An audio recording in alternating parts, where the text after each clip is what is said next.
Hey, TikTok, we are back on Bible Vibes with Jocelyn. This is Jocelyn. We are in the Bible Vibes studio today. I know it's been a while. This is the second part to our 12-part series of bringing dating back. So welcome to the Bible Vibes studio. This is a no judgment zone. So we're not here to shame, blame, or point fingers. We're here to talk about discernment and dating, you guys, because we're out here dating with a purpose. Bridging the gap with the generations. I know these young people out here, they want to get married. I know they want to get married, but they're scared. I watch enough of these videos. They're scared. And I understand. They don't know where to start, when to end. They just don't know. But guess what? We're going to talk about it on Bible Vibes with Jocelyn. So we're here to talk about discernment. Discernment before dating, discernment before commitment, and discernment before marriage. Because love isn't just about how someone makes you feel. So let me say that again. Love is not just about how someone makes you feel. I'm going to say that one more time. Love is not just about how someone makes you feel. It is about what they reveal over time. So tonight, we're getting into it. We're having an open conversation and we're learning how to see things clearly before we choose a mate.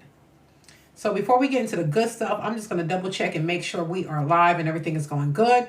Because I've been known to sit on here and talk for hours. And guess what? It's just me and myself and I. So let me go in here and check really quickly. But yeah, so this series is, I'm really passionate about this series because I know that being out here in today's world is not easy. It's not easy. It's not easy for you. And it's not easy for married people too. We have to continue to understand why we got married.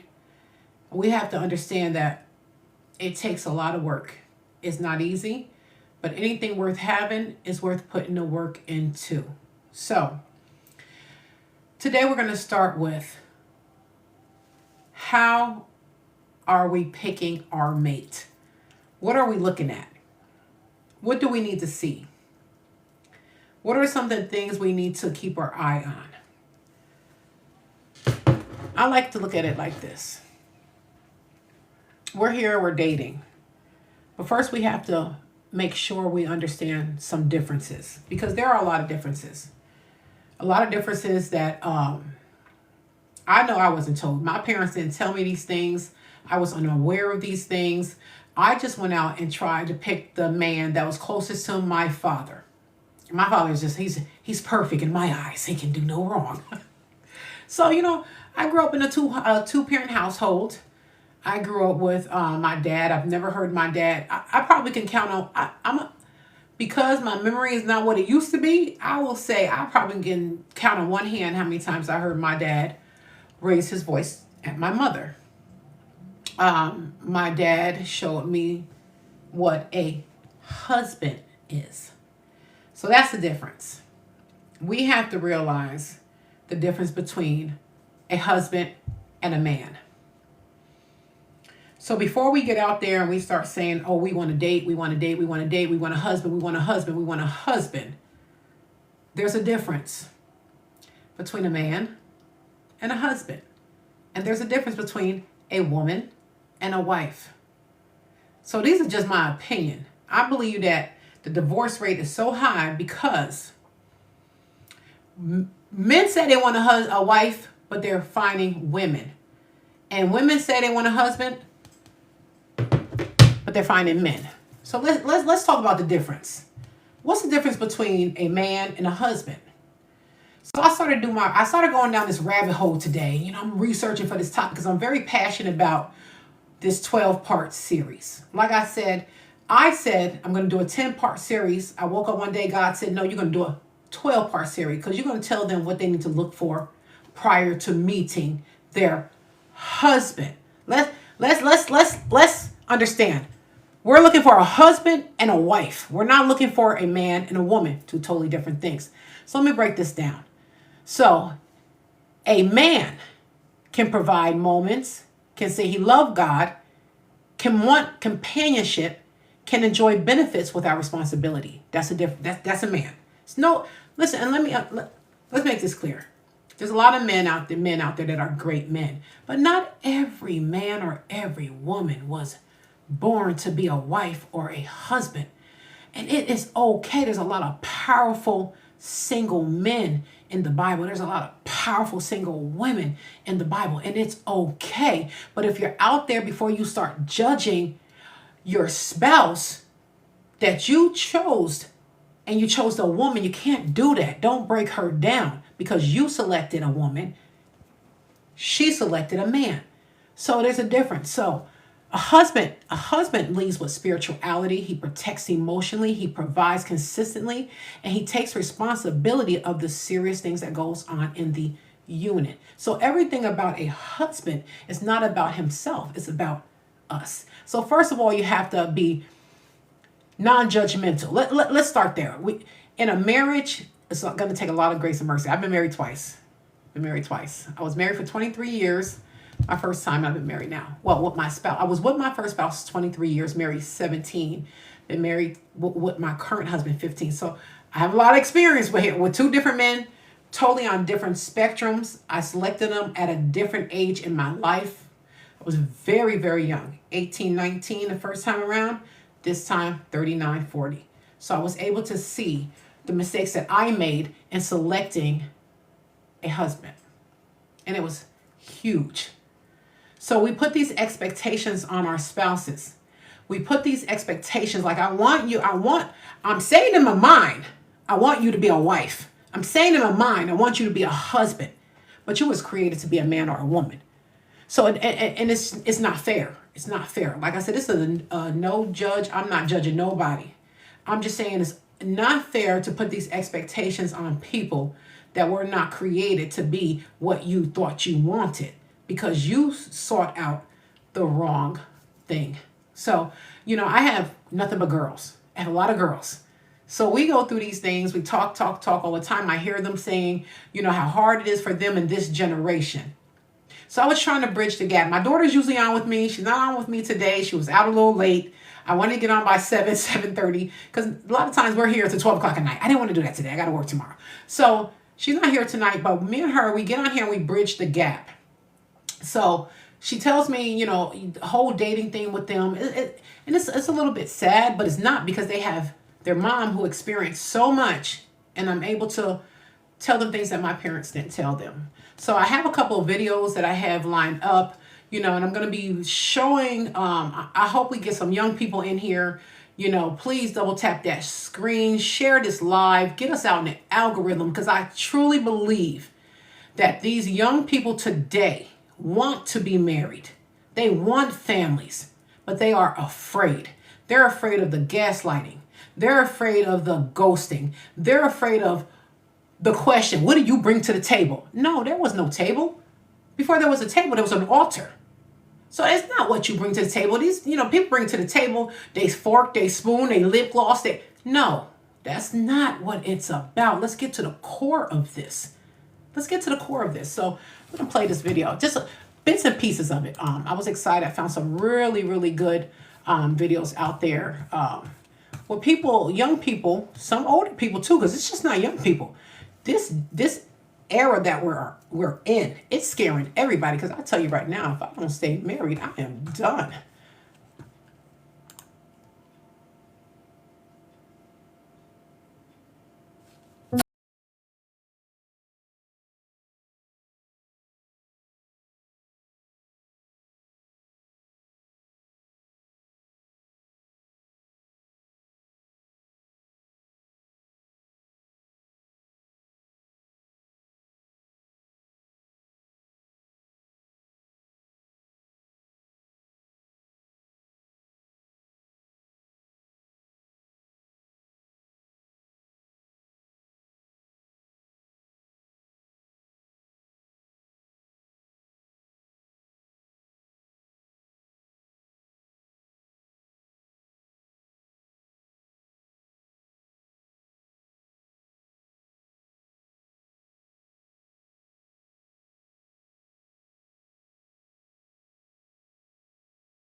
soon as she sat down, I say, hey, take my keys,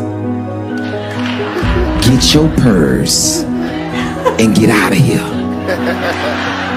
She said, you paid the bill? No, can't pay that bill. That bill $460.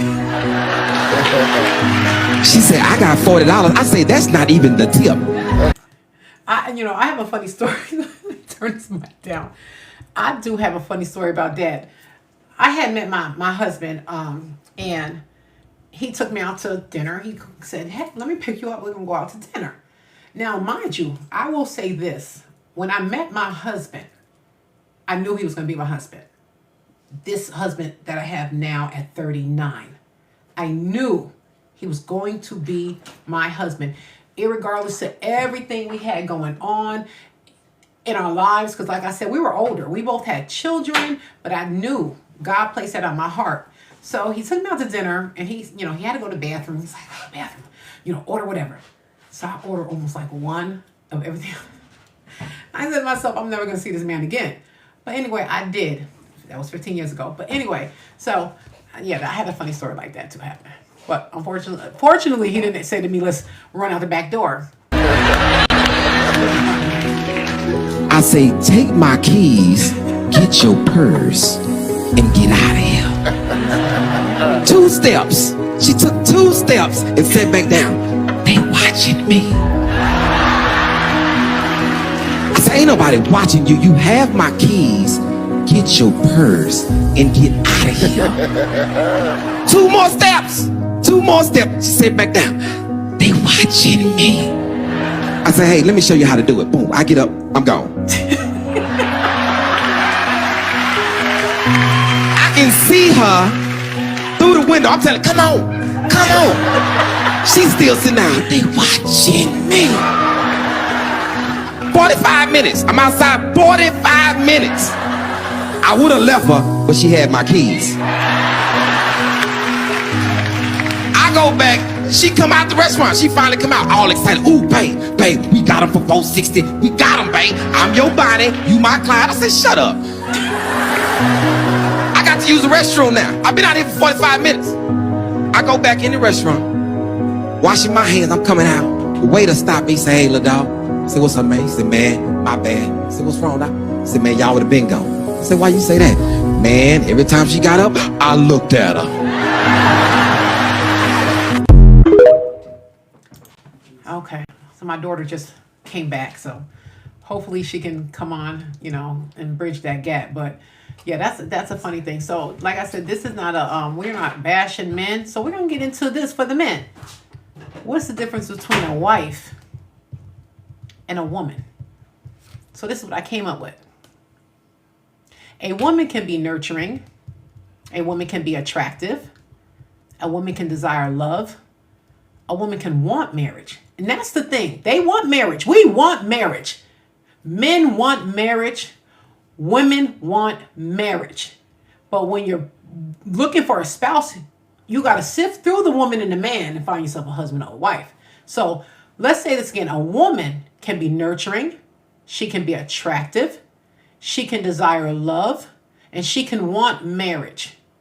A wife, this is biblically, because I'm bridging the gap here. Okay?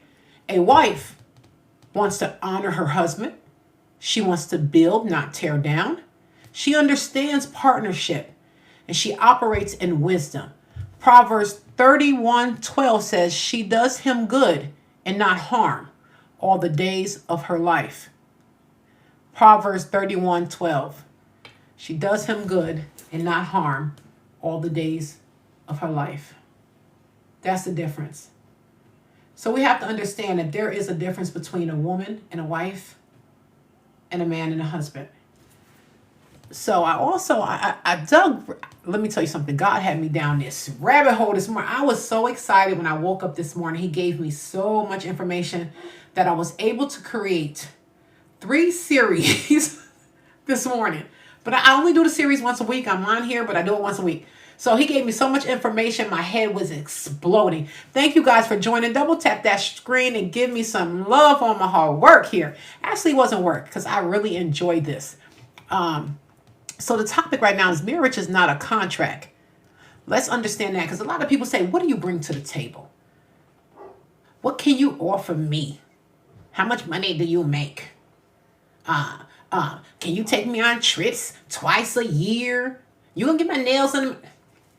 Ain't no nails done here. I ain't worried about that. It's not, marriage is a covenant, it's not a contract.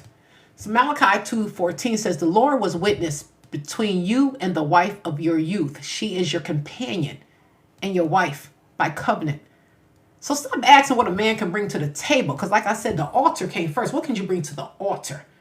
Because I can bring lip gloss to the table. I can bring my mascara to the table. I can bring it all to the table. That don't matter. So this is important. Like I said, I have nothing but girls. And I am scared. But I believe that if I teach them the right way, and I teach them how to maneuver, and I teach them the things that my parents didn't teach me. Not that they didn't want to teach me, but I believe that they didn't know. They didn't have the resources that we have today to be able to understand this whole marriage thing. Now, my mother and father got married. My mom was 18. My dad was 20. My mother and father, they had 3 children. They had 2 girls and a boy. They had my sister at 18. They had me at 20. After they got married, and then they had my brother at 30. And I always said that my brother got the best of the both of them. Because they was older at that time. They really understood it. And I was able to see. I had a great examples. And that's why I strived, and I used to say, I want somebody just like my daddy. I want my dad was patient. He was kind. He was empathetic. He would say to us when he saw my mom, she was frazzled. He said, come on, let's go to McDonald's, get some ice cream, give your mom a little bit of time by herself. So I was raised with a man with a husband. He took it. Let me tell you something. My dad said to my mother, listen, and it's not all about paying the bills. That's not what it's about. It's not about that. It's about taking care of what you can take care of in your household. They would come together once a week. They would sit at that table with his red notebook. And he would say, okay, what do you have? What do I have? They brought it together and they made magic. We vacationed. We owned homes. We had cars. It's the unit. We have to understand that when you bring it together, that's the problem. Everybody wants to be in a marriage, but work here and there. You got your money, I got my money. You pay your bills, I pay my bill. That's not how God intended this. And I believe if we get on that one accord, he will continue to work and bless you and your whole family, generational. Let's go on to this next video. This is it's some humor in this, but if you listen, there's also some gems. So thank you guys for tuning in.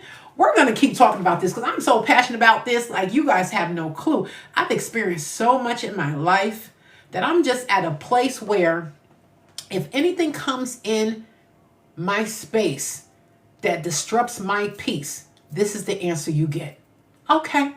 And then I do this. I put my lips in. Because I don't entertain foolishness anymore. I'm not going to argue with no one over what should be norm. Not going to do it no more. Just going to say, okay, put my lips in. Like my grandmother, I used to talk a lot. Like you can say I talk a lot. That's why I'm on here. My grandmother used to say, Jocelyn, zip it.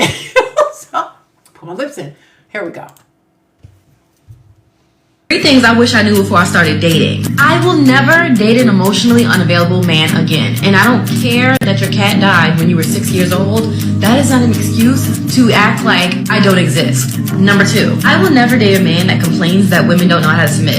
First of all, I am not a dog. I would love to allow a man to lead that knows how to lead. Number 3, I will never date a man that is triggering inner trauma that I know I have not healed from yet. If you block me in the middle of a disagreement because you don't want to hear what I have to say, I'm going to feel abandoned and unheard. I'm going to need you to get therapy because I'm doing the work. Advice for me, how do I get out of a situation kind of like that? You said there's a lot of guys. Yeah, that's big. I don't think that a lot of people know that the trauma that they bring into relationships, but I do believe that once we acknowledge it, and once we stand in front of that mirror and we say, I have a problem and I need to fix myself. And don't take your problems and place it on your spouse and start creating problems that your spouse does not have. It's a lot of relationships out there. A lot of men, like I said, I've been married twice.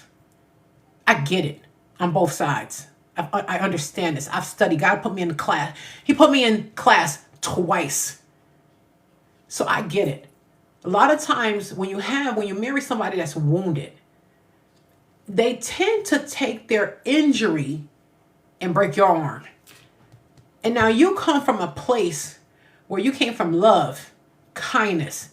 You know, you was raised with that spiritual foundation. Then you marry this man, not a husband, because a husband wouldn't do that to you. A man will come in with his injury and bleed all over you. And now you're thinking like, wait a second. Why is my hip hurting now? I wasn't injured coming in here. I came here in this relationship with purity in my heart. So first of all, if you're in a relationship or you're trying to sift through, I don't want to say this. If you try to sift through the plethora of people you may be introduced to, you have to be very, very careful, you guys. Because like I said, my first time around, I looked at, oh, he got a car. He got his own place. You know, my parents was very, very strict. They was. I'm not going to lie. You know, we couldn't go out at a certain time. We had to be like, hello, hey, coach. We had to be in the house at a certain time. My daddy came home from work at 11:30. My mama was like, listen, y'all be in this house at 11 o'clock before your daddy get home. Make sure that kitchen's done, blah, blah, blah. You know, so I came from a very strict background. We was in church. We had our own church. I'm in New York. We had to do prayer, you know. So when I was trying to find a spouse back then, I wanted someone who was free. So when I got out of that prison, oh my God, he's got his own place. But now my job, we'll see, he was a great person. He was a great, great man. We're going to go on. We're going to keep it pushing because that's the daddy of my children and he is amazing and I will not ever bash him, never have and never will. He's a great guy. I'm stuck in that situation. I'm low-key stuck in that situation. What is some advice for me to get? What part? Like, you're a virgin or you're I got a body. It's my girl. But it's to the point where I kind of got to do shit for it. And I'm not trying to be in that position. But this is how a relationship works. One party always cares more than the other party. 9 out of 10 times, it's the men that care more than the woman does about keeping the relationship. And in order to do, and the problem there is because there's a sexual market value imbalance. What I mean by this is, how old are you? 18. Okay, and how old is she? She's 18 as well. Okay, so she has more value than you do. And the reason why is because an 18-year-old man is useless to society versus an 18-year-old woman is priceless to society because she's probably going to be at her peak from now till about 24, right? She could get on a yacht, you can't. That's just the reality. She could go to Miami with no money in her pocket, you can't. So the fact that she has more sexual market value, you have to make up for it by being a simp to some degree. This ends up happening a lot of times for guys. So, look, you can continue to be in this relationship and, you know, kind of learn the hard way that you're going to have to, you know, comply or to get sexual access, which a lot of young guys do. Or you can break things off, work on yourself, become stronger, get more money, increase your status, wait a little bit, and then you could go ahead and, you know. Hey, everybody. Hey, you guys, my baby, she was a little late and she slipped me a note. She said, Mom, you're doing great. Wish I could be on. I said, you can't be on. She got in here a little late, but she here now.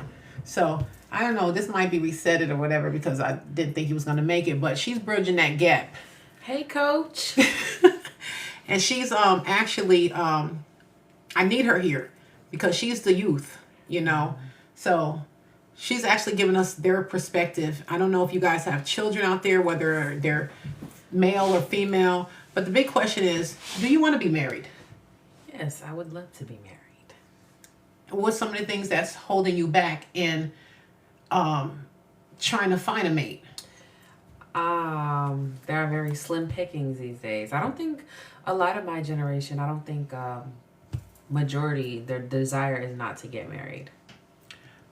But I see what I've been researching, their desire is to get married, but they're just as scared as you are. Yes, a lot of people are afraid. A lot of people don't have the best intentions. Or honestly, I don't think our generation knows what marriage comes with. I think we more or less fantasize about a marriage. And not knowing how much work it takes. Exactly. I don't think people think that it takes work. Okay. Question. It's just a ring. That's a good one. So you don't believe that they're dating with a purpose, they're dating for feelings. Yes. Exactly. And once the feeling is gone, what happens? People either ghost, abandon, change the subject. But they move on. Yes. See, and that's not what marriage is about. You know, you're always going to have hard times. You're always going to have those ups and those downs. And sometimes those downs will outweigh the ups. Yes. But my daddy said to me, my mother got sick very early in their marriage. And my daddy said to me, I'm here because I made a commitment. Mm-hmm.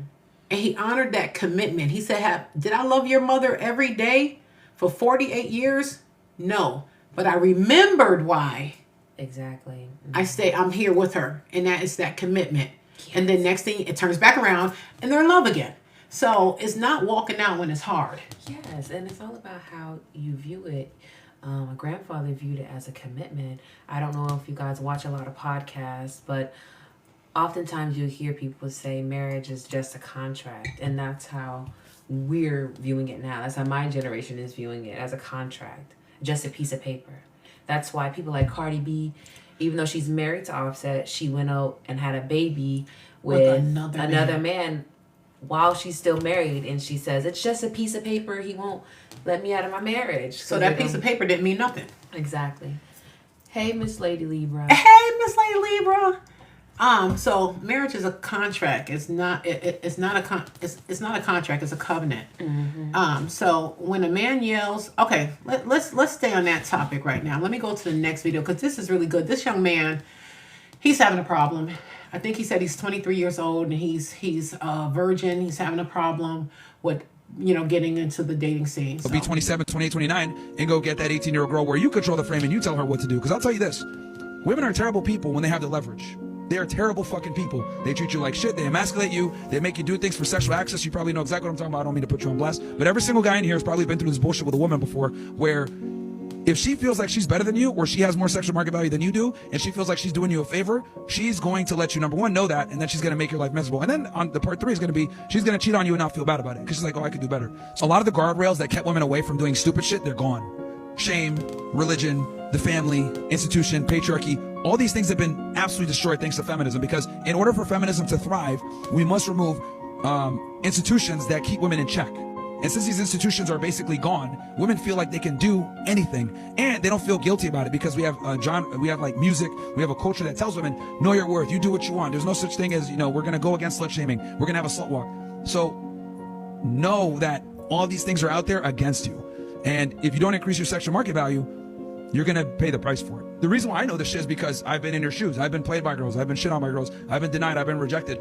This wisdom comes from a lot of fucking L's, right? But if you take enough L's, you can make a W out of it. So that's what we're doing now. That's really disheartening. But I wanted to ask you, do you know that there's a difference between a man and a husband? Explain what you mean. Biblically, I know that there's a lot of people out there, they're searching. I know I did it. And I didn't know that there's a difference between a man and a husband. Mm-hmm. And it's okay. There's a lot of strong single men in the Bible. I'm bridging this gap.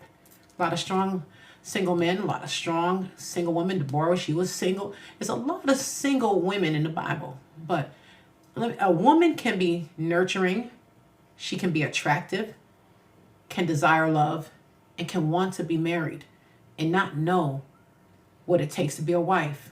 So now she's in this marriage with a husband that didn't realize that he married a woman and he's expecting wife things from her, but she was not created to be a wife. So now a wife, she honors her husband. She builds, she does not tear down, understands partnership, operates in wisdom. That's Proverbs 31:12. So I think once everyone understands there's a difference between the two, it's easier to sift through it. Mm-hmm. You have to watch some of those key things inside of people. All right, let's go on to this one right here. I actually added some movie clips in there, but here we go. Men who are forgetting what an average woman looks like because they're looking at IG models all day. You have women forgetting that not every guy has $1 million and can shower you with a ridiculous amount of gifts. They're seeing this luxury life being lived. Now, of course, everyone doesn't fall for that, but a lot of people are. And I do think it's impacting people's ability to appreciate relationships and different levels of how we engage with each other compared to what it used to be. It's so different now. Okay, this we have this modern relationship. That's my girl right here. Mine was more, like I said, more biblical because I come from a family where they stayed married for 60 years. They don't get divorced no matter what. When I tell you, they don't get divorced. I have a church girl, you know, raised, born in the church. We had a family church. Big ups to New Horizon in New York. Give them a shout out. But so they pound that into us, you know, and I believe that's why we stay so long. So what do you think about that? Okay, so modern relationships are generally based on feelings, and they're built on convenience and personal fulfillment. With this mindset, Does it make you happy though? For the moment. I think everything is for the moment. Nothing is longevity. No, nobody thinks past what's happening right now. And that's why people are able to let go and walk away. As long as it feels good for the moment. Y'all just... Yes, and they're chasing the next feel-good moment. That's why they're able to ghost once the honeymoon phase is over. They ghost that person and get into another honeymoon phase with someone else. So they keep running after this dopamine high. Yes, they're chasing that high. Mm-hmm. And once they come off, on to the next drug. Exactly. Well, so it's basically defined by emotional, conditional, performance-based, and easily withdrawn from it. Where commitment level is low cost. It's there's a slight silent treatment here. It's conflict and response that they go through with the modern relationships. Mm-hmm. It's low cost. It's exit ready. Mm-hmm. Individually focused. So you're only worrying about your own happiness. You're not worrying about, you may not be happy, but what if that person is happy and like, okay, I'm okay with this. Yes, that's remember we spoke about when the question comes, you know, the conversation of marriage comes about, oftentimes you hear our generation say, what do you bring to the table?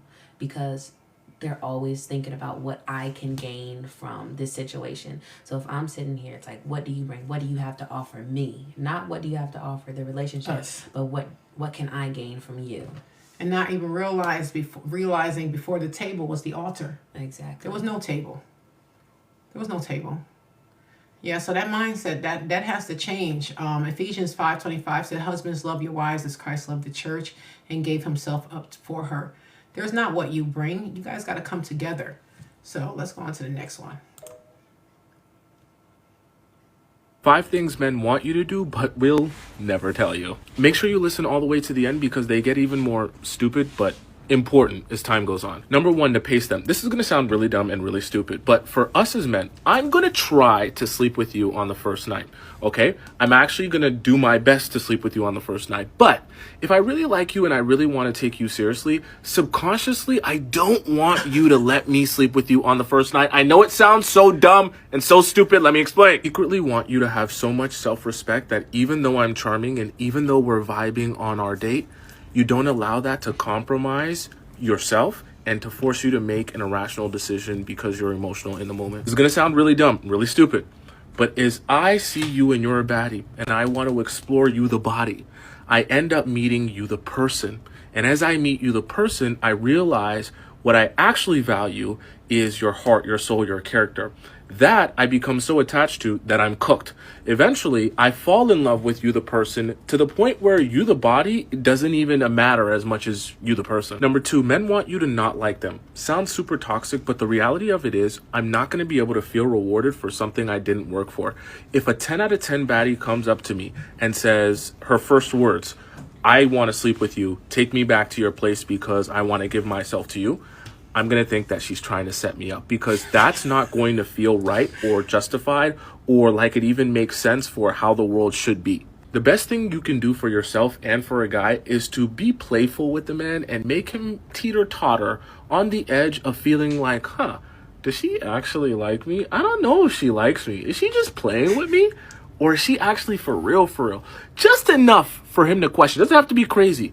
That feeling of whether or not you're really that into him is enough to keep you on his mind and keep him pursuing. Number 3, fear. And I'm not talking about fear of you hitting him or something like that. I'm talking about fear of losing you. That there will be consequences that if I as a man don't do the right thing or treat you the right way, you will gladly walk away from the situation. Because with those consequences, I then make better decisions, understanding if I don't make good decisions that I won't like the outcome. Number 4 is to treat men like a dog. And I know this sounds horrible. That's why it's going to take up 2 points. Because when you treat men like a dog, it's not about doing them horribly. It's about understanding how to give them a feedback loop that feels a lot like a dog treat. Let me explain. Whenever a man goes out of his way... Wait a second. He said treat them bad.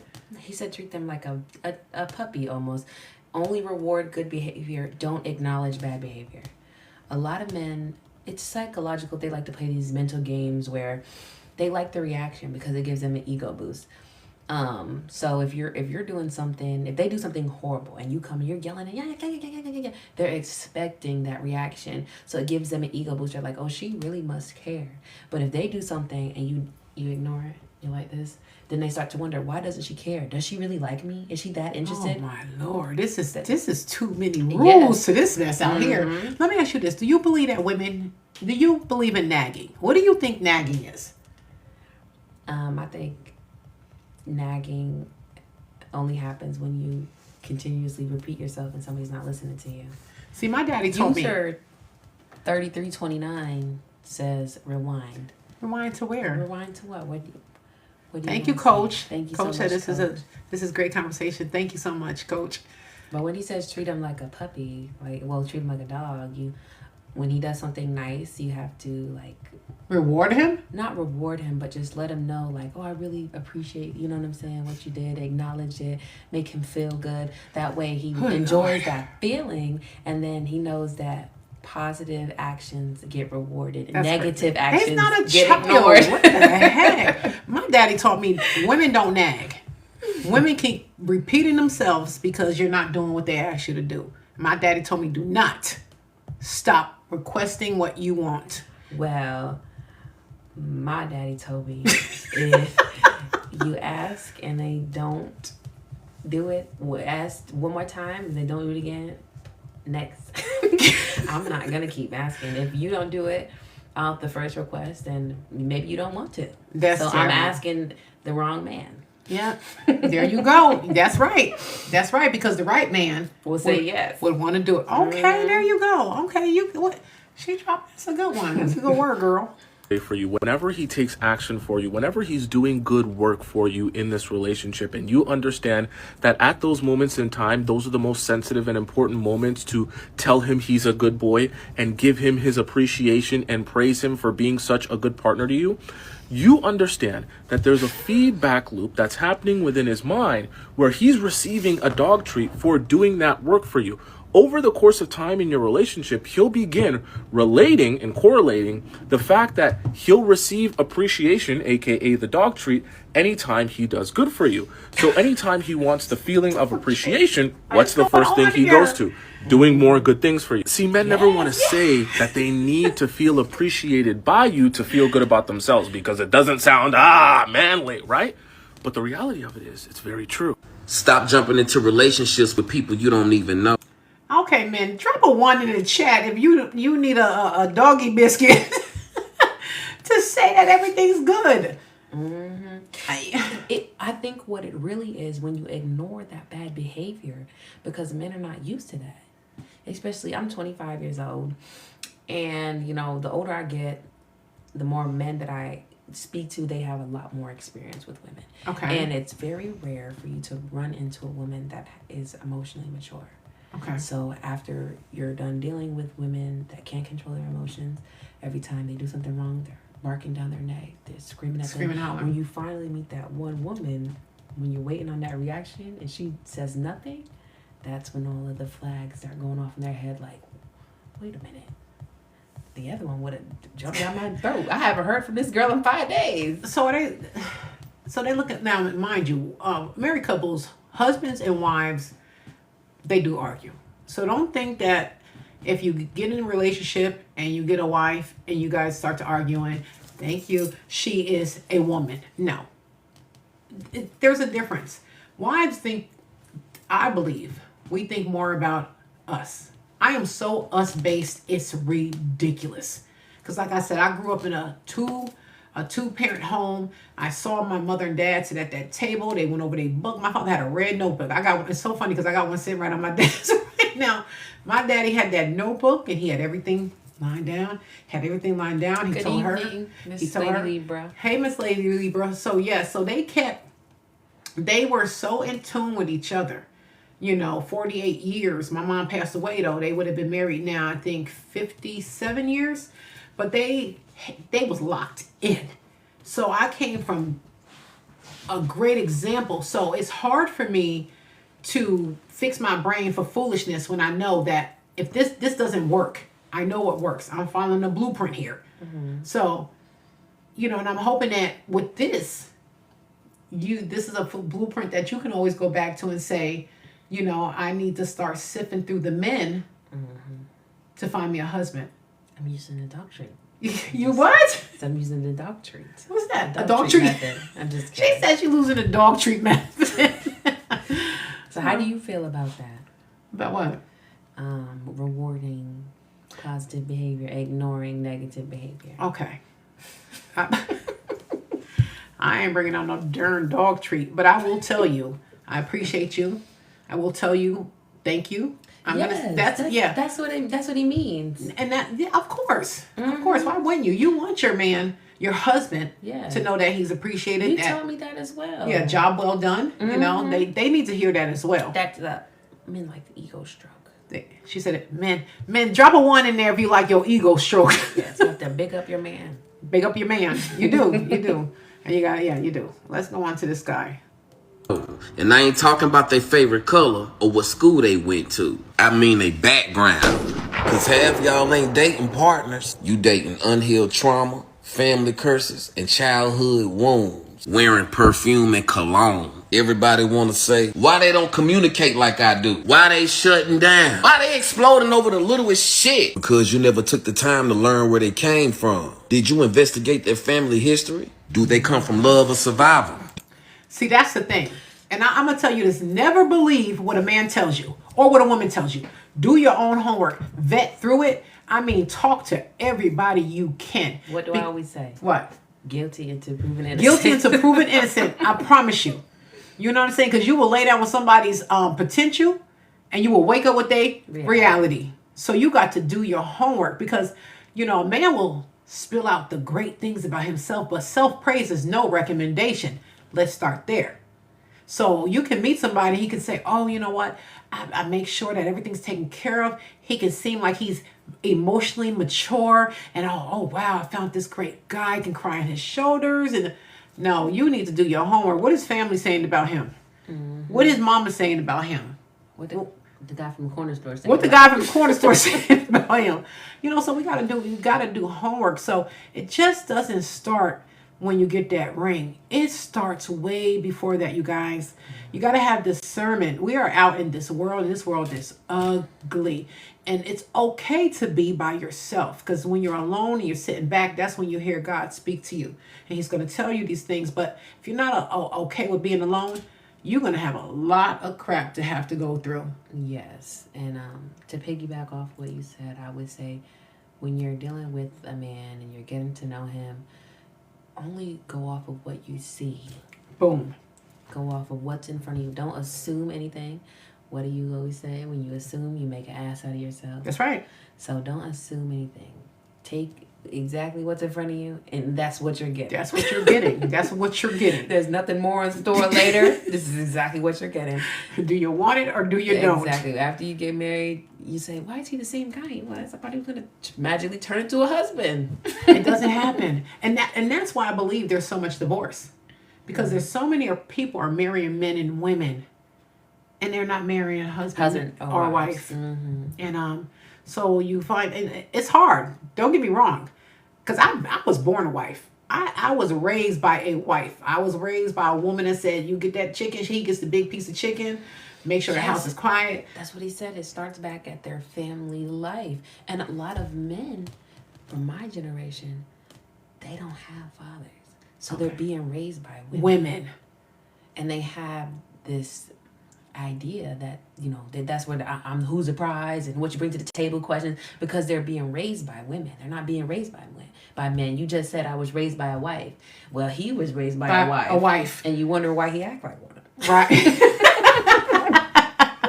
Exactly. So I was raised by a wife, and I had an example of a husband.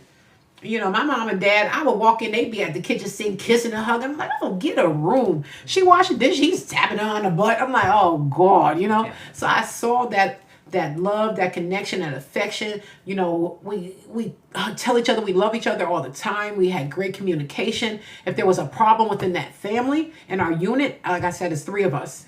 I have a brother and a sister. My dad was like, we're going to talk it out. Get to this table. What's your problem? What's your problem? Speak it out. Get up, hug each other, go watch some TV. You know, he controlled, he was the head. See, and I know a lot of men say, oh, I'm tired of this male bashing. I'm tired of the male bashing. It's not male bashing. It's order. This is how God made it. He talked to the man. He talked to Adam. Yo, Adam, why she eat this apple? Adam, you know, get your chicken line out. You know, he didn't go to Eve and say, hey, girl. No. He was the head. He's the CEO of this. So anything underneath his umbrella, listen. Man, you got to understand, you bring the energy to the house. No woman, no wife leaves a good husband. It just doesn't happen. I don't care what TV show y'all, what the internet show y'all. You have a husband and he's leading, and he is, and I'm not saying, I didn't say controlling. Leading and control is 2 different things. He is leading. He is structure. He takes accountability. He's empathetic. He's sympathetic. He understands his wife. He understands her role. He's not yelling and screaming and in her face and doing all this foolishness, because the Bible also says you mistreat your wife, your prayers will be hindered. Don't shoot the messenger. It just is what it is. So I don't care how much you fall on your knees, lay on your belly, and cry to God. When you just cursed your wife out, God said like this, your prayer's going right to the spam basket. He's not paying attention. Man, you got to get this.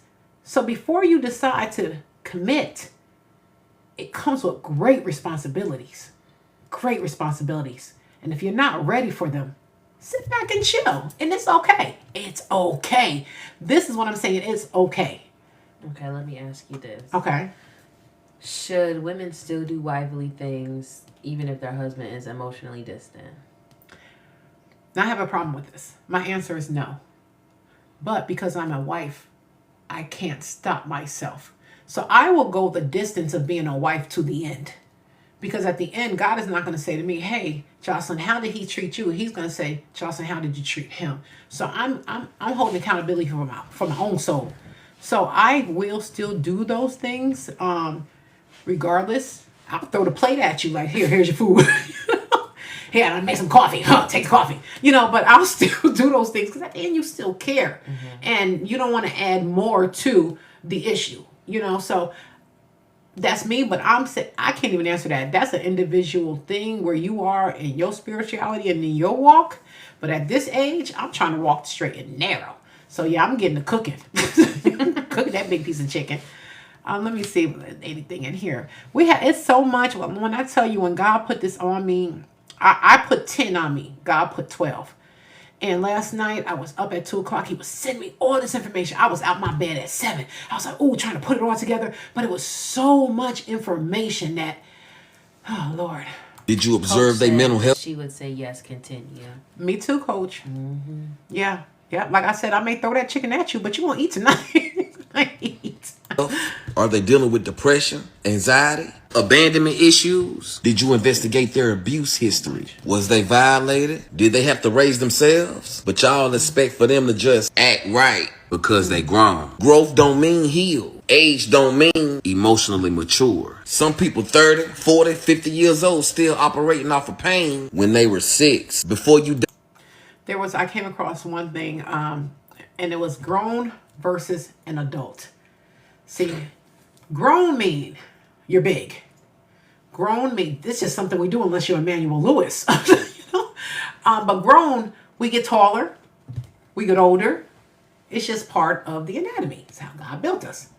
But not everyone that's 6'7" and 250 pounds is an adult. An adult is a state of mind. You have to reach that place. An adult knows that you have to have patience. You have to have you have to have mercy. You have to love. You have to have forgiveness. Respect. You have to have respect. And that's another thing that I hear a lot online with these younger men. I watch these videos all day long, just trying to get inspired, which doesn't take much for me to get inspired about this topic. But they all say, oh, I want respect. I want her to be my peace. I want what? Respect. If you the head and you trickling down everything you supposed to trickle down, you gonna get more than respect, bro. Trust me when I tell you, it's gonna be respect overload. Do you agree with that? Mm-hmm. I do. It doesn't. You shouldn't have to ask for it. Yeah. If you're giving, you will receive.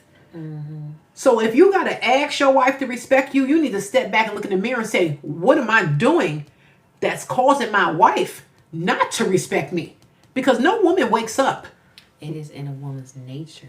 Right. When a man is playing his role. When he's playing his role. I see, I watch these videos as well where women say, you know, sometimes men will say, you're so masculine. It's because somebody got to step in the pants of the So somebody got to put them Timbs on. Somebody got to put on a hard hat. And when you're with a man that is, you know, taking the role out of a woman, or he's, you know, acting not in his masculine, sometimes it takes us out of character to where we feel like we have to start dictating and letting, you know, putting things in order. But when a man already assumes that role, you don't have any other room but to submit to him. And the only role you have to play is his wife. Yes, and you want to, because you're like, okay, you feel relief. You're like, okay, he's got it. He's playing the role of a man. I mean, he is my man. He's my husband. He's my husband. He is a husband. He's doing the husbandly duty. And don't get me wrong. Not every husband is always going to be able to take care of everything. That's a misconception. That's false. That's not what we're saying. But in those down part, because everybody goes down. I've been 15 years. Listen, we ain't been up all the time. Trust me. But when we're in those gray areas, he's still leading. He's still trying to figure out, what can I do to get us out of this? Yes. So those is things. So you sit back and be like, oh, damn, my man ain't got no job, but he's trying to work it out. He's trying to figure out. He's putting a plan together. He's executing his plan. So don't think because you're married and you found your wife, you found your husband, that y'all always going to be up. It's unrealistic. Date somebody, you better learn their story. Not to judge them, but to understand them. Because some people ain't toxic. They're traumatized. Some people ain't disrespectful. They just wasn't taught how to love properly. Just because you will handle a situation differently don't mean they know how. People only function on what they were taught or what they survived, not what they wish they knew. But once you learn their background, once you understand the blueprint, you can finally see if this is a person you're gonna grow with or spend your whole life trying to fix. If your ass ain't been out your... Is crazy. So do you think, okay, let me ask you this. So you meet this great guy, and you're like, oh, he's so great, but yet he has all this trauma. Do you think that people should meet people at where they're at? Yeah. So if you come from a structured home, you come from a spiritual place, because I know the second time around, I was like, oh, you have to be grounded in the word. You have to pray. You have to pray. You have to not so much as get into the church house, but he has to be in you. You know what I mean? I didn't request that. I was like 18 years old the first time around. I don't want to know if you had a car in your own place. So I wasn't thinking, but I did think like I wanted patience because I knew my father was so patient with my mother. My father was so loving with my mother. I always required that because I come from such a loving, kind family. When I tell you, it's almost, when I look back at it now, I'm 53 years old, and I look back and it makes me emotional how loving my family was. So I needed that. Like, I still need that to this day. And if I don't receive that, I actually sometimes sink into a depression, because it's just who I am in my core. And I'm hoping that you require that too. Yeah. You do? Good. So okay, so we talked about some things that brings that gap together. Whether you're a millennial, whether you're a Gen Z, Gen X, or you're a baby boomer, I think at the end of the day, once we learn the difference between a man and a husband, a woman and a wife, I think you guys will be able to make the right choice. I think, sorry, I had a blank moment, but going back to what you said previously. Sorry, but now, when I was younger, early 20s, I will meet you where you're at. But now, as I'm 25 years old, you're gonna have to come with some therapy. Don't come to me with no problem. Don't nobody bring me no bad news.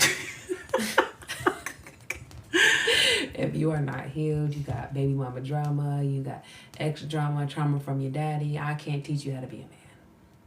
No, and it's not your job to fix nobody. You are not Bob the Builder. Exactly. And I cannot fix you. And I don't want to fix you. I hear a lot of this discourse about kingdom spouse, right? Okay. And where people say, the Lord told me who I'm supposed to marry. The Lord told me who my kingdom spouse is. And oftentimes, when he reveals that to them, the first thing they want to do is go pursue, right? You talk about the female or the male? Or either or. Okay. They'll try to pursue that person, and then they'll say, God told me to wait, right? Okay. God told me to wait, and then he'll bring me back to them. But they ignore that thought, and they want to pursue that person, right? They ignore the thought that God said wait. Yes. Okay. But they just want to pursue that person. So what ended up happening is they're pursuing that person, but that person still has to grow. Okay. And God told them to wait so they didn't have to go through that moment with them. Excuse me. Sorry. God will tell them to wait so that they don't have to experience that, turbulence that comes with growth. Sometimes we have to go through things, and Go ahead. Sometimes we have to go through things that your partner is not supposed to go through with you. So just based off of that specific, situation and different stories that I've heard, I do believe that you have to heal before you get into a situation if you don't want any further problems. I don't want to experience any type of trauma that he was supposed to heal from before he met me. I agree with that. And I think a lot of people, if you know you have trauma, because we know. Yes. We know when we're broken. And I think it's unfair to pull someone in knowing that we have all these wounds that we haven't healed yet. Mm-hmm. And I think a lot of times people don't even know, that they are wounded or that they've been traumatized from, like you said, a lot of men are out here now that were raised by women. Mm-hmm. So they don't know how can you be raised by a woman and know how to be a man or a husband? How is that possible? So I was in a relationship. Devil try to choke me. Physically. But he definitely, had the mannerisms that of a woman. And when I went over to, meet his family, and I would see how his mom would act, and he would act the same way. Mama doing like this, he doing like this. What the heck? So my thought was, I was like, you know what? I'm going to have him join the church. And I'm going to have him join, mentorship, you know what I'm saying? For men who didn't grow up with fathers, because they have, mentor groups for younger boys where you can pick a mentor and the man will teach them how to be a man. I think a lot of women, if you don't have a husband, you need to take advantage of the things that are in the community, because you can't raise a man. You're not a man. You can try, a lot of women try, do the best that they can, and bless their hearts. But ultimately, we are not men. So there's just some things that they can't learn from us.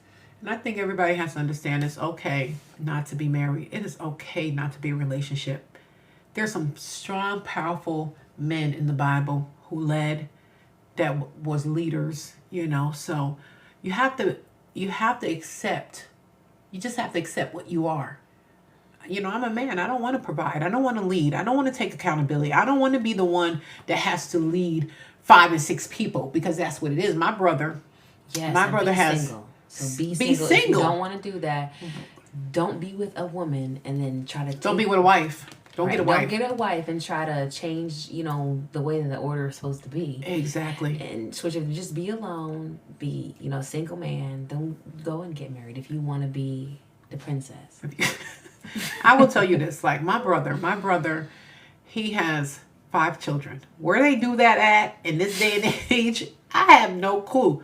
But he comes from a family that have a lot of children, so he had 5 children. His wife has never worked.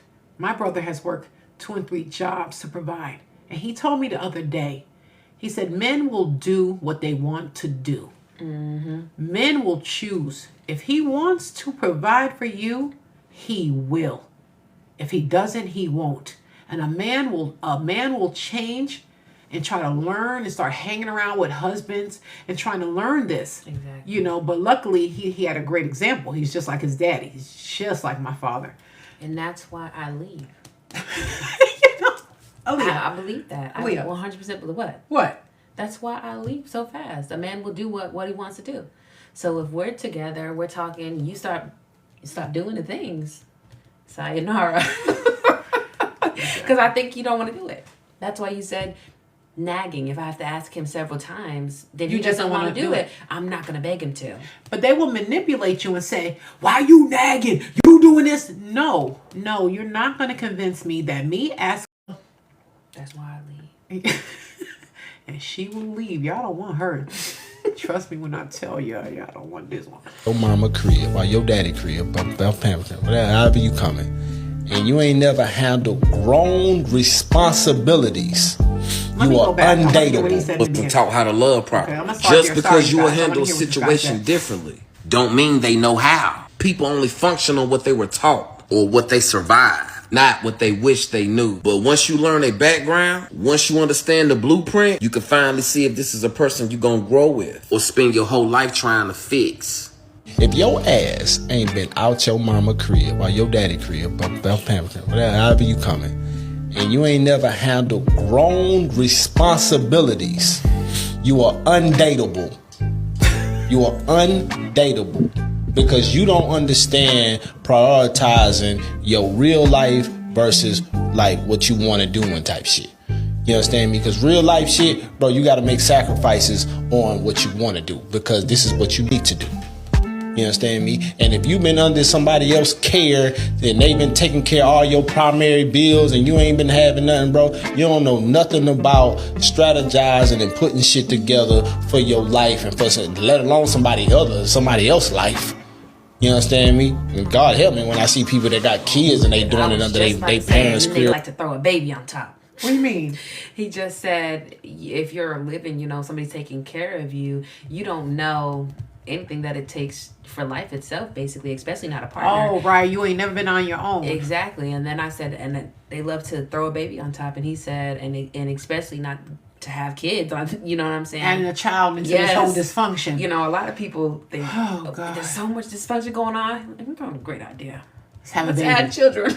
That's my thing. Like, everything in life is a choice. Like, we make these choices, and then when it's wrong, we like to blame everybody else. And look at everybody else. Save me, save me, save me. Oh, God, it's just horrible. It's so, go ahead.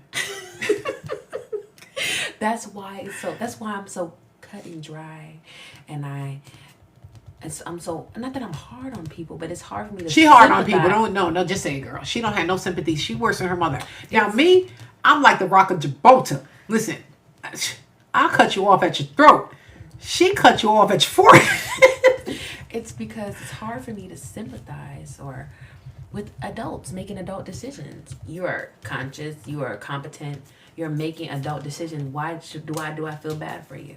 Right. Why am I sympathizing? You're not a child. You made the decision. Made the conscious decision. The conscious decision. You said, let me pick that phone up. Let me call her. You said, oh, hey, this is Sarah. Let me answer. Listen, let me tell you something. I have not spoken to another man outside of my husband, my dad, and my brother in 14 years.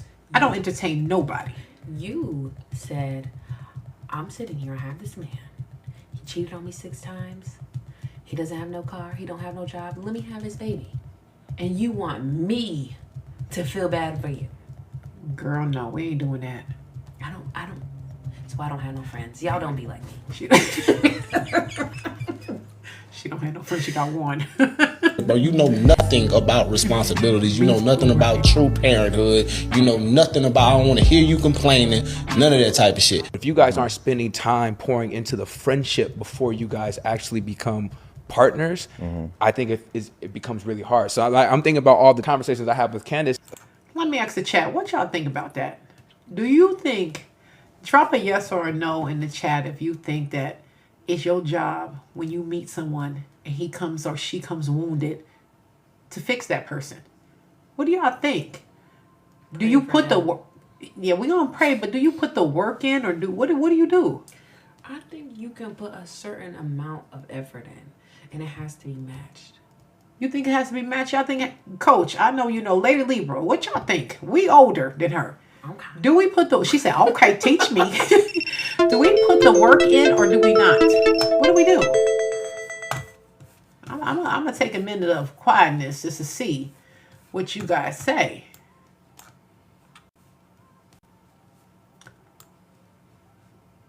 Because I know I've been talking. I can get to talking and forget about the chat. Well, listen, I know for myself at this age, I don't have the energy to put the work in. So this is what you get from me. Okay. You know, I think in relationships, people have to understand when it's the end, men tend to be the loudest, women tend to be the quietest. And you start to get things like, okay. Because I've fought year after year after year after year. The fight is out of me. Exactly. So right now, I'm just living and saying, okay. That's what they say. And when your woman goes quiet, that's when you should. That's when you worry. When your lady goes quiet, not when she's screaming. When you're screaming and hollering, men. When your woman is screaming and hollering and hooting and carrying on, trust me, she is head over heels in love with you, and she is begging you to see something. And that's why the doggy treat method works. She said that's why the doggy treat method. Doggy treat method don't work. Yes, it does. Girl, because they're expecting you to. But what about you? What? Where do you put? Do you get a doggy treat too? The doggy treat is when you're rewarding good behavior. Okay. He's gonna want to feel that ego stroke more often, so he's gonna do more for you. So you can say, thank you so much, baby. You're such an amazing guy. Because men love words of affirmation. Girl, I just can't. I ain't got the energy at this age.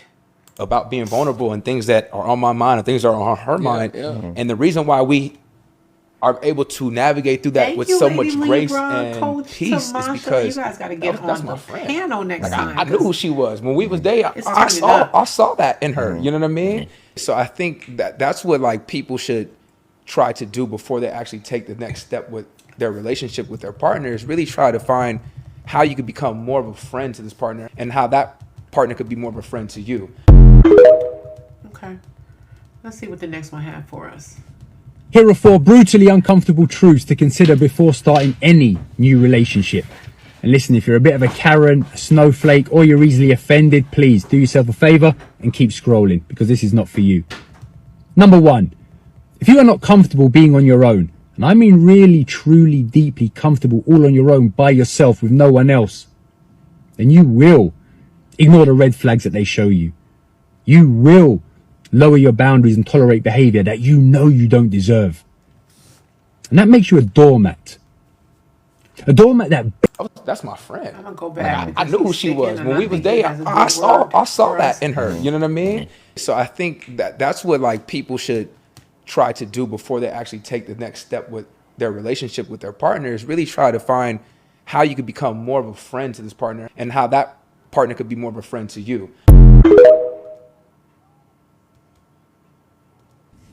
Here are 4 brutally uncomfortable truths to consider before starting any new relationship.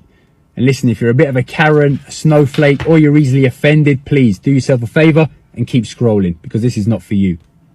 Number 1. If you are not comfortable being on your own, and I mean really, truly, deeply comfortable all on your own by yourself with no one else. Now, I think that's a key. I'm so okay with being alone. Oh, when I tell you, I am so okay and love everything about it. So, and I think that's why God sent me who he sent me, because I got to a point in my life where I was okay with being with Jocelyn. It just was what it was. And I always tell the girls I'm gonna give me a little cabin up in the hills by myself with one exit, one entry. Just me and Remy. Then you will ignore the red flags that they show you. You will lower your boundaries and tolerate behavior that you know you don't deserve. And that makes you a doormat. Yes, Lady Libra. A doormat that begs to be. Let me tell you something, Lady Libra. That peace and serenity, you cannot put a price on it. It is just so.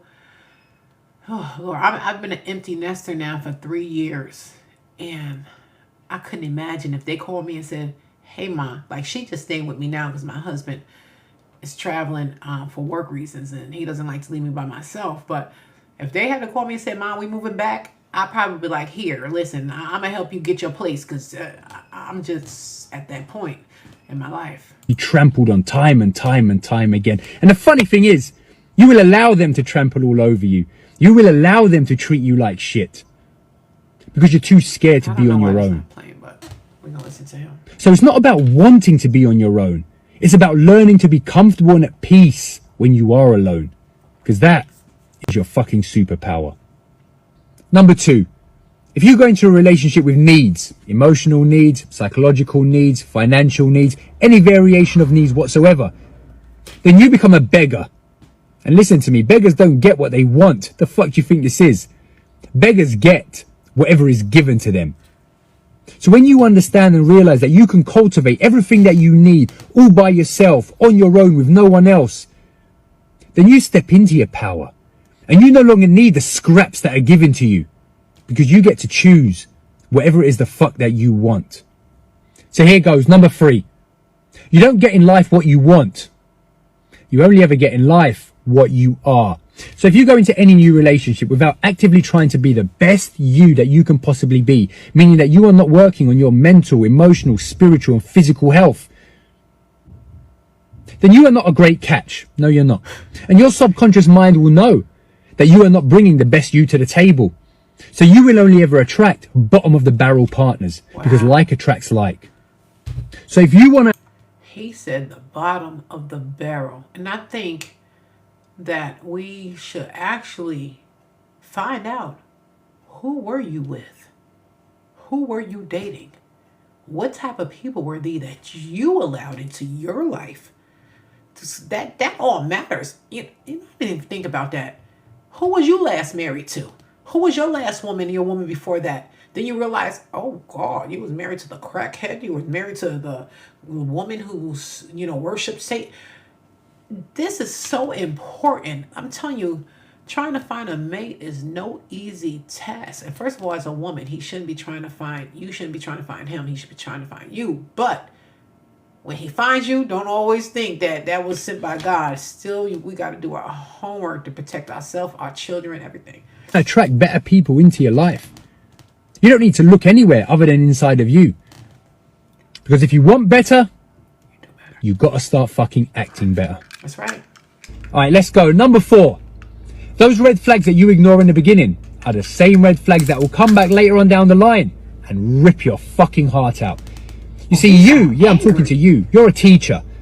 And you teach people how to treat you based on what you are willing to tolerate from them. Because what you condone always sets the tone. So later on down the line, if you are unhappy with the way that someone is consistently treated... Chad, let me ask you this. Do you think that someone who was raised in a structured home should be with someone who was raised in a broken home? Do you think that ever at some point connects? Or do you believe that? I agree with that, Lady Libra. I really, really do. I think the boundaries start at the first, hey, my name is, and you get that second call, I think we need to be transparent. Like, listen, I know my second time around, I was extremely transparent. I need a strong family. I need someone that's spiritually based. You have to believe in God. You have to know how to pray. I was, like I said, I met my husband at 39. So I was no child. I had already been in a relationship for 23 years. I already had my children. I was not playing. I was extremely transparent. There was no hiding nothing when I met my current husband. So he could never ever come back to me and say, I didn't know this. Yes, you did, because I told you. You know, he told me when I told him I had girls, he said, I don't date women with children. I said, that's fine. Because I don't date men without them. Because I have to see how you are with your children before I allow you around my kids. That's just where I was at. So I said, you know what? It is what it is. I appreciate you telling me that. Next. And we've been married 15 years later. So Lady Libra says, I've dated someone who was not equal. Me too. And once I met my husband who came from a family as mine, it makes a difference. It was so much better. Yes, my first time around, the yokeness was not there. And I now, like I said, I met that's my daughter's dad. He's a great guy. Let me tell you something. He can find somebody equally yoked with him. He's an amazing guy. He's a great provider. He's going to do everything he needs to do to take care of his family. That's just who he is. But he is a lot older than me. And I think that was the breakdown. As I started to mature, he was on the decline of coming down and being complacent, and I was ready to soar, you know. So that was our disconnect. It wasn't disrespect, cheating. It was like we are really not on the same page. Like literally, there was no getting in the same book. So I was like, okay, listen, we got to do better, because you can find somebody for you. But I believe that you have to, and I was transparent with my current husband. I said I come from a very loving family. My first husband didn't have that. And I miss that, and I need that. I require that. I yearned for it, you know. So, yeah, I agree with you, Lady Libra. Treating you, then it is not on them. It is on you for being a shit teacher. That person is more than capable. Because they run down the line and rip your fucking heart out. You see, you. Why is this doing this? There we go. Here he goes. Okay, let's go into the guy with the red hat next. Let's listen to the end of his potty mouth. Yeah, I'm talking to you. You're a teacher. And you teach people how to treat you based on what you are willing to tolerate from them. Because what you condone always sets the tone. Amen. So later on down the line, if you are unhappy with the way that someone is consistently treating you, then it is not on them. It is on you for being a shit teacher. And I think as adults, we have to be okay with walking away. When you start to sacrifice and you start to change, you have to become something that you are not. It is such an ugly feeling once you become who you are again. So when you get into relationships and we try to become what our spouse is, and then you get this awakening from God, and he's like, what are you doing? This is not you. I gave you these gifts early on so you don't become this person. So now it's like, I want to be who I am. I don't want to be you. I don't want to be your family. I know who I am and where I came from, and I want to be that person again. And it's just so hard to get back to who you know you are. Because like I said, wounded people, they will come to you with a broke bone, broke heart, and the next thing you know, you're like, oh, why my hip hurting? They done bled all they crap and all out to you, and now you broken. And you look back and say, why am I broken? I ain't had no problems. I ain't got no baby daddy drama. I ain't got no mama issues. I ain't got no daddy issues. I ain't got no issues. You gotta be really careful with who you lock in with, because they will bleed on you, and it's really sad. And instead of that person saying, I found this person with this great background, this loving person, let me nurture this and make it become something greater. No, I'm gonna bleed and try to break her too. That's bull crap. And is more than capable of giving you everything that you're asking from them. They're just choosing not to. Y'all hear that? I'm gonna rewind that for the people in the back. My daughter said that to me the other day. Hold on, let's go back. Let's listen to what he got to. Listen, I'm tired of him. He got a pouty mouth. Because what you condone always sets the tone. Yes, Lady Libra. So later on, you lose yourself. Yeah, me too. It really does, and it takes work. Like I said, I was with my first husband at the age of 19. We divorced at 39.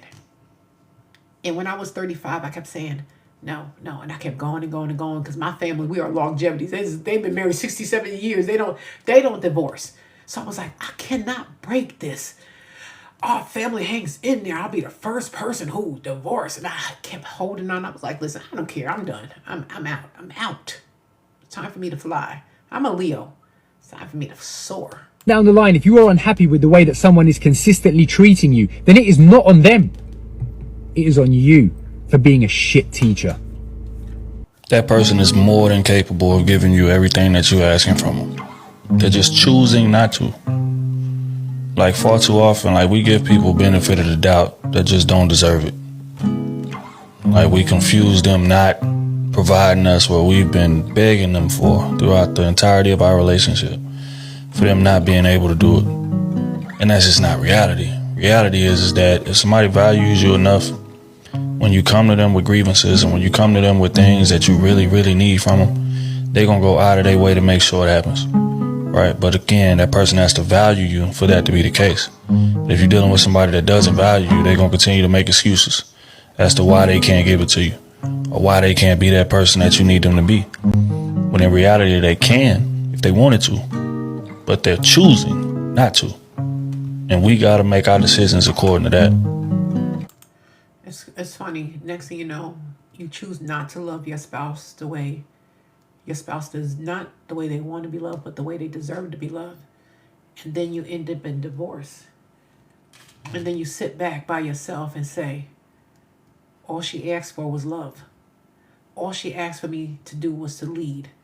All she asked for me to come next to her. All the things that are normal things. Not asking for too much. Let's just be normal. You know what I mean? Like, and you don't see those things until it's over. And then you sit and you say, wow, now I've been with Jill, Jane, and none of them is where my ex-wife was. And now I'm trying to go down this rabbit hole to find this same woman that gave me her heart, that put me first, that allowed me to lead, that did all these things. Now, 15 years later, I'm still single because I'm trying to find this level and it's not there. Because when God gives you a wife, he gives you a good thing. You can marry, you will find 100 women, but to find a wife is slim picking. Trust me when I tell you. And that's vice versa. This is for a man too. Yeah, a lot of women walk away from husbands because they may be down on their luck. They may be in a dry season, and you walk away from a husband instead of saying, let me step my game up because I'm here to help you. So if you starting to, it's time for me to, and then we get like this, and then you back up here again. Listen. 4 things I learned you're not supposed to feel when you first start dating someone. Confused on whether they like you or not, because it's supposed to be all smooth sailing at the beginning. And I learned the hard way that if you're confused, they don't like you enough. Number 2, anxious all the time. I thought it was my anxious attachment style and I was trying to justify it and just like blame it on myself, but it was my body's way of telling me that this was not right. Like you have to walk on eggshells. It is literally physically and mentally exhausting trying to make sure that you don't impact the person you're dating's mood when you've literally known them for so little. The 4th thing, sad, okay? You should never feel sad when you're first starting to date someone. This is supposed to be like the best part of the relationship. And if you feel sad at all because of them, it's not right. Remember, do not try to justify and rationalize things because you are not the exception. You're the rule. And it's something that's like really hard to accept. But honestly, it's the truth. Be careful around people who don't know who they is. Because they'll do their best to convince you that you're not who. This is exactly what I was talking about. A person who doesn't know who they are. And this, I don't even know how to explain it. Because you have people that's in a life and they've lived this life forever, but truly don't know what really took place. They will destroy their partner. It's so ugly. It's so ugly. who you are. And I always gotta let it be known. Like, go down memory lane. See who I was before I met you. Look at who I am when I'm with you. And it's crazy because people don't say to themselves, the reason why I got with you is because I saw something in you that I didn't see in other people. I saw that you was happy. I saw that you were financially stable, mentally stable. I saw that you were emotionally stable. I saw that you was financially stable. I saw that you were spiritually stable. I saw all these things that made me say, I want to marry this woman. Okay, now that's who you met. That who you met is who that person was.